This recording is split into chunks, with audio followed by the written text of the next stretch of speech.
tax, passion, hitmaker. Okay.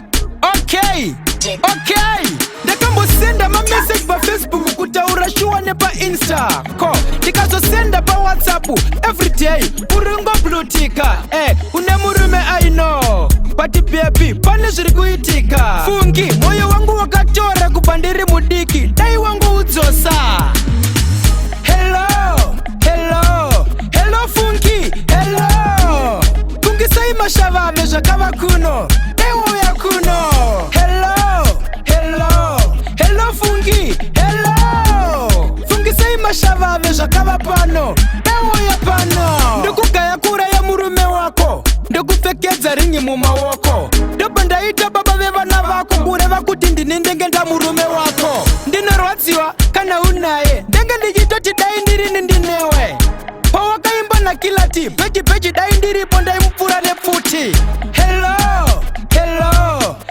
fungi hello fungi sai mashava mezvakava kuno ewo ya kuno.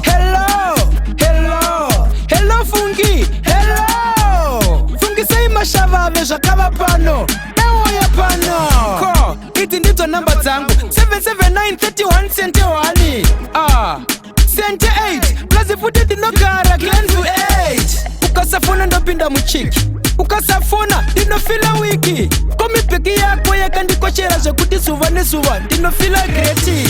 Hello fungi hello fungi sai mashava mezvakava kuno ewo ya kuno. Hello fungi hello fungi sai mashava mezvakava pano ewo ya pano. Ndokugaya kura ya murume wako ndokupfekedza ringi mumaoko ndopa ndaita baba vevana vako kureva kuti ndini ndenge nda murume wako ndinorwadziwa kana unaye ndenge ndichitoti dai ndirini ndinewe pawakaimba na kilati pechi dai ndiripo ndaimupfura nepfuti. Hello fungi hello fungi sai mashava mezvakava kuno ewo ya kuno.